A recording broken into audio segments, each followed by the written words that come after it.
We are continuing with the teachings of Sri Nisargadatta Maharaj from the book I Am That.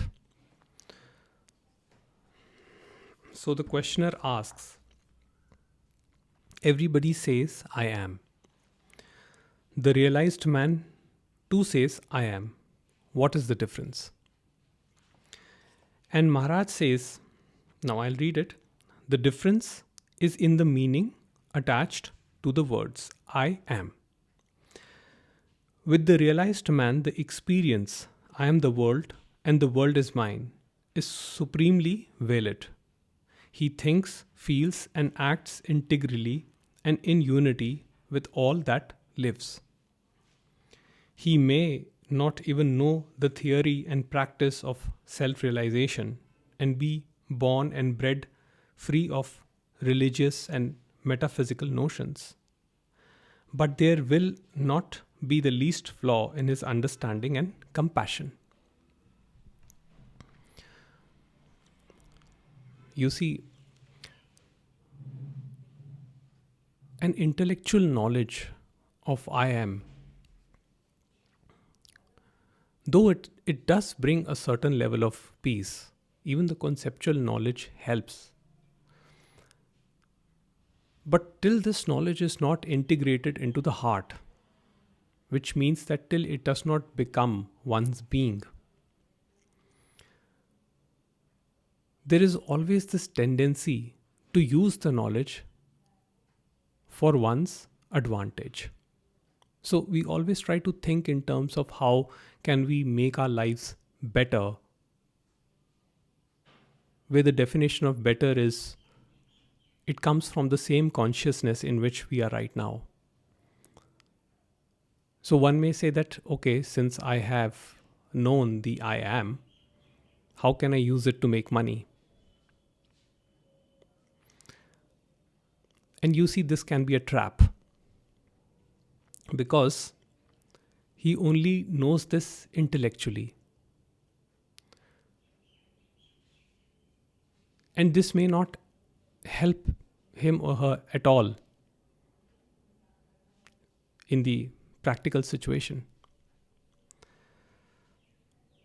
But a realized being, he or she operates from a different level of consciousness. Because the actions that come out of a realized being, they come with the understanding that everything is in communion.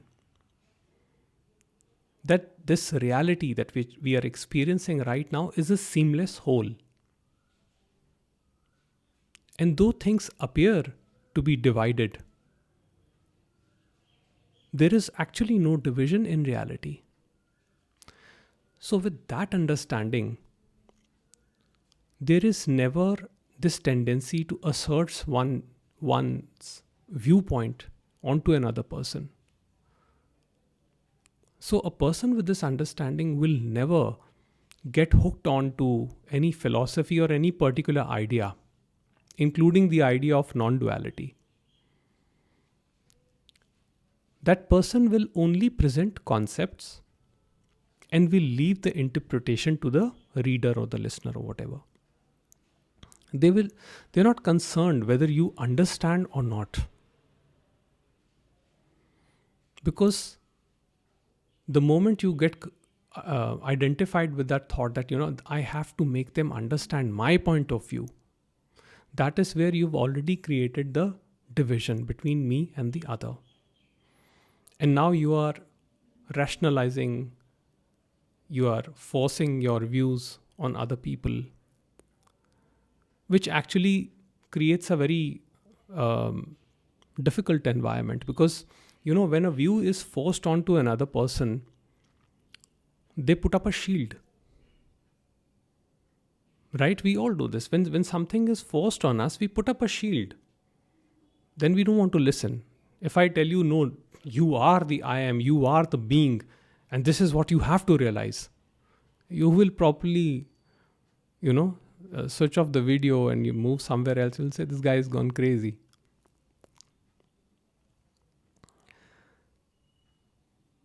So that action of a self, of a person with understanding, that action comes from that communion.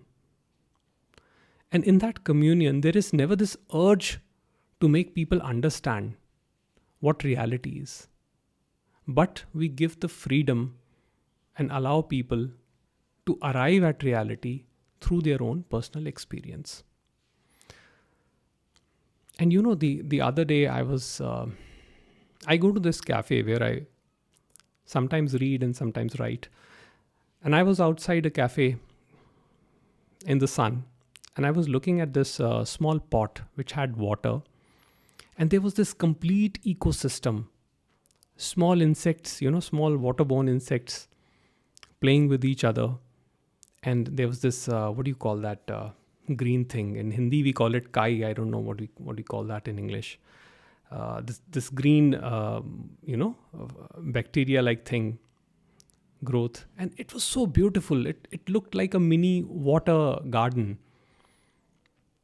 But you see, it is one complete whole. If you look at from this human consciousness perspective, you see that it is one complete whole. But if you go down to the scale of those insects, there may be wars happening there. My point is that you cannot separate those elements, that green deposit, you cannot separate it. You cannot separate the insects. Similarly, when you go out in the nature, you cannot uproot a tree and say that it exists independently. If you see, nothing exists independently. Everything is a cohesive whole. It is in communion with everything else. The air, water, sunlight. So we think that things exist independently outside consciousness, but there is no observer independent reality.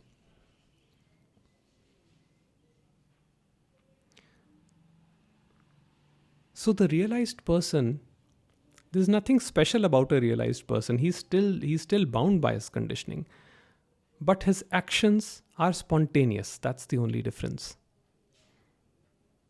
He's not concerned about a future outcome, and neither he lives in the past. He acts moment to moment, and that is what Maharaj is trying to say here. So the questioner further asks him, he says, I may come across a beggar, naked and hungry, and ask him, who are you? He may answer, I am the Supreme Self.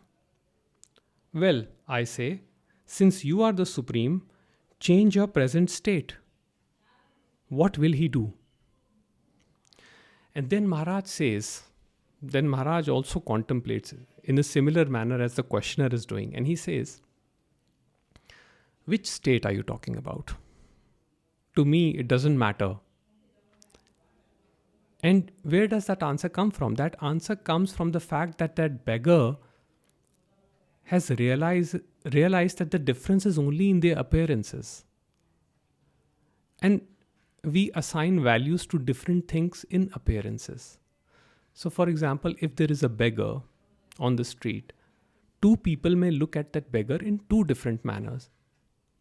One person may feel a bit irritated at the sight of that beggar.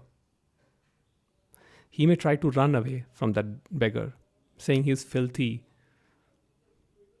And the other person may feel compassion for that beggar, same beggar.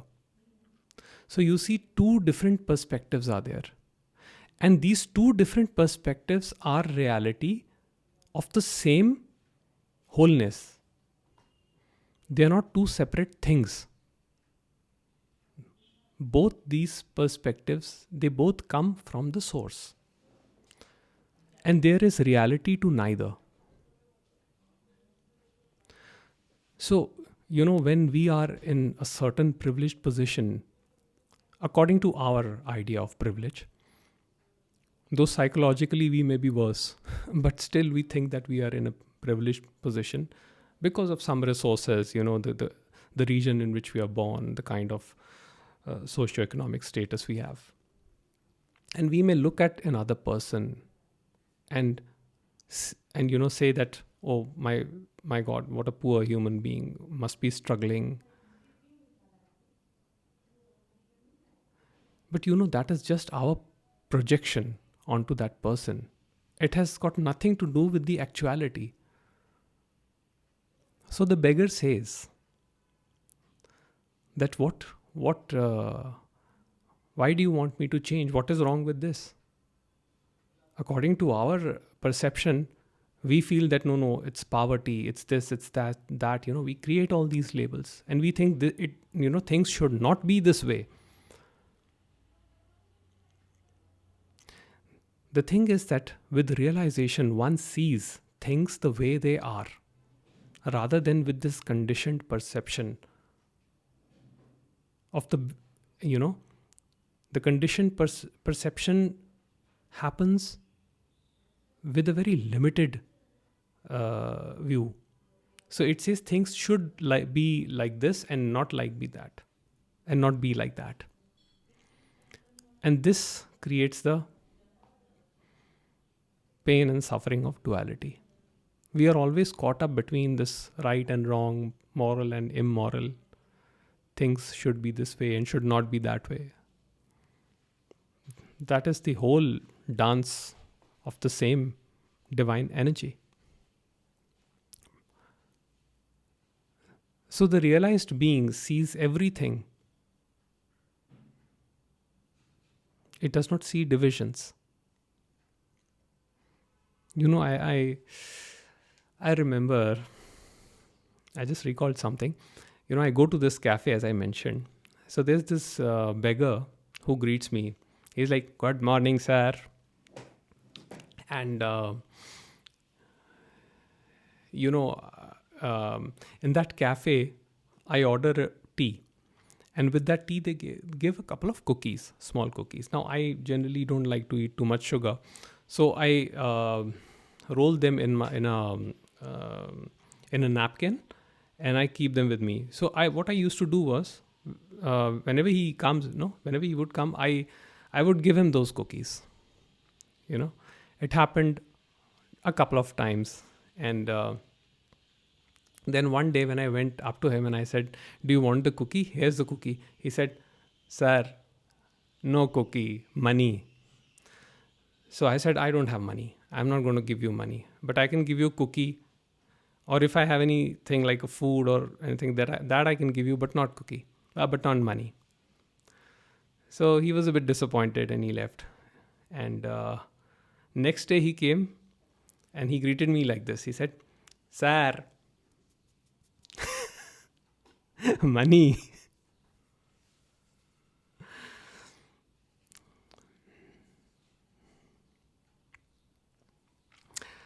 Okay, now I'll just read one paragraph, I think, which sums up this entire discussion from Nisargadatta Maharaj. He says, "Real is not a state of something else. It is not a state of mind or consciousness or psyche, nor it is something that has beginning and an end, being and not being. All opposites are contained in it, but it is not the play of opposites. You must not take it to be the end of a transition. It is itself. After the consciousness as such is no more, then words 'I am man' or 'I am God' have no meaning. Only in silence and in darkness can it be heard and seen." You see, at some points, words become meaningless. Even concepts become meaningless. So all these things like spirituality, non-duality, philosophy, it is all a concept. And it is true that while the conceptual understanding does help with certain things, but it is only the awakening of the heart that can bring true relief.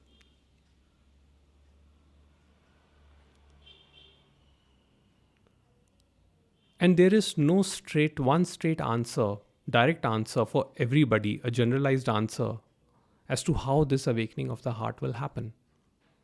The idea is that the source chooses to awaken the individual, and it's not the other way around.